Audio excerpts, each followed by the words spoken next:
क्यूपेड limited का share अच्छा perform किया है, ये भी आप लोगों ने देख लिया है। टीटीके हेल्थ केयर का शेयर भी अच्छा परफॉर्म किया है, ये भी आप लोगों ने देख लिया है। मैनकाइंड फार्मा का भी रेवेन्यू नंबर काफ़ी अच्छा निकल के आया है, ये भी आप लोगों ने देख लिया।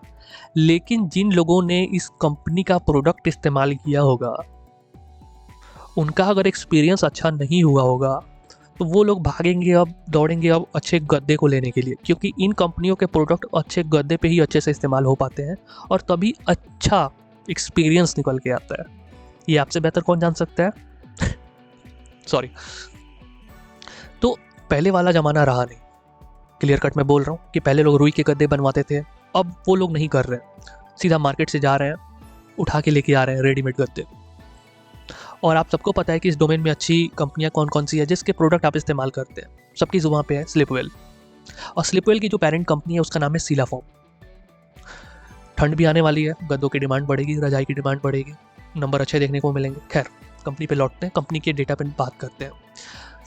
लगभग 8500 करोड़ कंपनी का कुल मार्केट कैप है, 4000 करोड़ के कंपनी के ऊपर कर्ज है, कंपनी का सेल्स नंबर ठीक ठाक है, कंपनी का प्रॉफिट ग्रोथ रेट भी ठीक ठाक है, रिटर्न ऑन इक्विटी डिसेंट है, बहुत अच्छा नहीं है, रिटर्न ऑन कैपिटल एम्प्लॉयड ये भी डिसेंट है।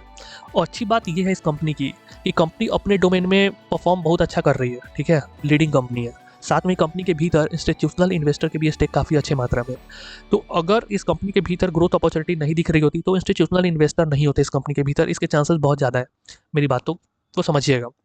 खैर, कंपनी के सारे डेटा को रियल नंबर्स में ब्रेकडाउन करते हैं तब समझ में आएगा कि कंपनी के भीतर ग्रोथ कितने रुपए की हो रही है। लेकिन उससे पहले कंपनी का कैश फ्लो देखिए, कंपनी लगातार कैश जनरेट कर रही है, कंपनी के एसेट्स में लगातार ग्रोथ है। साथ में ही कंपनी की अगर नेट इनकम की बात करें तो कंपनी ने भी ठीक ठाक इनकम जनरेट किया है पिछले कुछ वित्तीय वर्षों में। 2025 की बात कर ले तो 90 करोड़ के करीब में कंपनी ने कुल लाभ कमाया था, वही 2026 के वित्तीय वर्ष में लगभग 160 करोड़ का।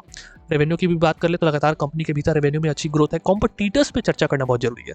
सिला फॉर्म की जो मेन कॉम्पिटिटर कंपनी है विकफिट इनोवेशन, क्रेसल और हिंदवेयर, इसके अलावा भी है मनाली पेट्रोकैप करके कुछ कंपनी का नाम है। तो एक बात हमेशा ध्यान रखिएगा, इस कंपनी के भीतर शेयर होल्डिंग पैटर्न जो है वो भी काफ़ी अच्छा है। कंपनी के भीतर म्यूचुअल फंड भी है, कंपनी के भीतर इंस्टीट्यूशनल इन्वेस्टर भी है, कंपनी के भीतर फॉरेन इंस्टीट्यूशनल इन्वेस्टर भी है। और सबसे अच्छी चीज़ ये है कि कंपनी के भीतर प्रमोटर के स्टेक पर्याप्त मात्रा में है।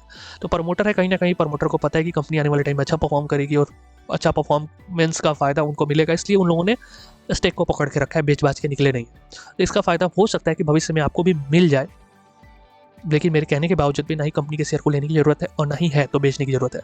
वीडियो सही लगी हो, बातें समझ में आ गई है तो चैनल को सब्सक्राइब आप कर लेंगे, चैनल आप लोगों का है। धन्यवाद।